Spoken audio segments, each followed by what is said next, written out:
Imagine waking up every single morning, not to the sound of an alarm clock reminding you of bills you can't pay, but to the sheer freedom of knowing your money is working harder than you ever could.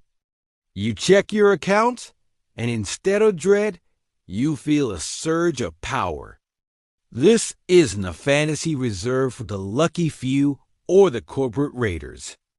It is an ancient science, a formula for wealth that was etched into clay tablets thousands of years ago, long before stock markets or credit cards ever existed. Today, we are drowning in complex financial jargon, get-rich-quick schemes that sink just as fast, and advice that contradicts itself. But hidden in the sands of time is a little book, a parable that cuts through all the noise. It holds the blueprint that turned humble merchants into the financial masters of the ancient world. And the secret has nothing to do with your salary and everything to do with a principle so simple. You will be furious no one ever told you before. We are talking about George S. Clason's timeless classic, The Richest Man in Babylon. Now, you might think, Babylon? That's just dust in history. But Babylon wasn't just a city. It was the wealthiest metropolis of its time, and its people understood a truth that modern society has completely forgotten. The story centers on Arkad, the richest man in the city. When people begged him for his secret, expecting a magic spell or a buried treasure map, he revealed something shocking. He wasn't born rich. He was once just like everyone else, struggling, working hard, and ending up with empty pockets at the end of the month. His transformation began the day he stopped asking, "How can I get more money?" and started asking the dangerous question, "What is my money doing right now?" And this is where the first and most powerful law is revealed.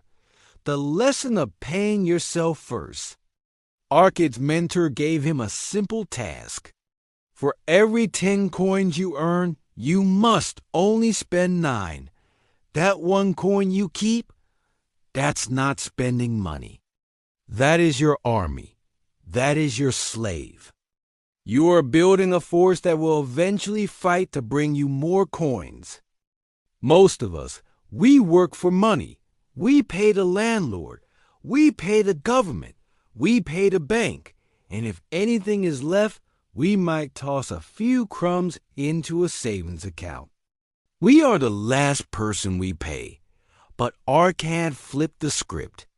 He made himself the most important creditor in his life. He demanded payment from his own labor before anyone else got a dime. But here is where it gets deeper. Keeping that coin under a mattress is pointless. It's a soldier sitting at home doing nothing. The second law of Babylon is about making your gold work. Arkad taught that money is a willing servant. It is constantly looking to multiply. But you have to give it a job. You have to put it to work where it can breed more money. This means investing, but not gambling. The Babylonians were shrewd. They didn't chase hot tips.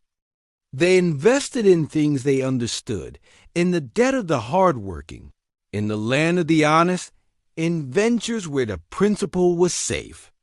They knew the difference between reckless speculation and intelligent investment. If you put your gold into a venture you don't understand or trust a man who is greedy, your gold will leave you and go to someone who knows how to treat it better.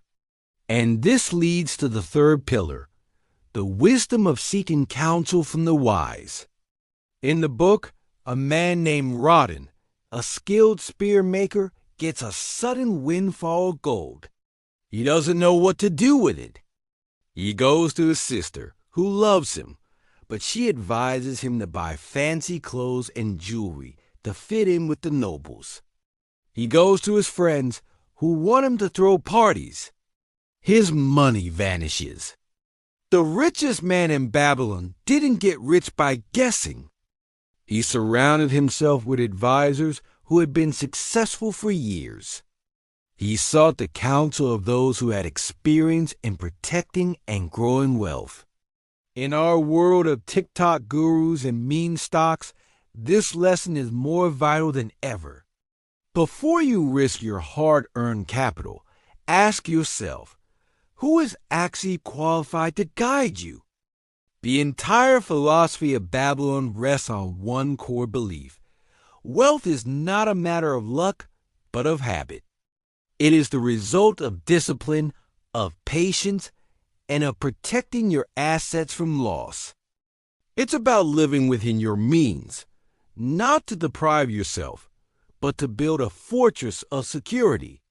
It teaches that luck comes to the man who seizes opportunity, but that opportunity only comes if you have the savings to act when it arrives. The book shows us that the road to riches is not a sprint. It is a slow, deliberate, and unstoppable march. So here is the real question.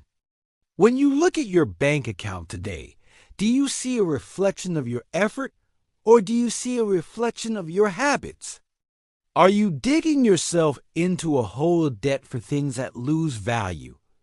Or are you building a wall of gold with things that gain value? The dust of Babylon has long since settled, but the financial laws etched into those clay tablets are running the world today, whether you participate in them or not. You have a choice. You can continue to be a slave to the paycheck, working until you are too tired to enjoy life, hoping that things will somehow work out. Or you can take the first step tonight.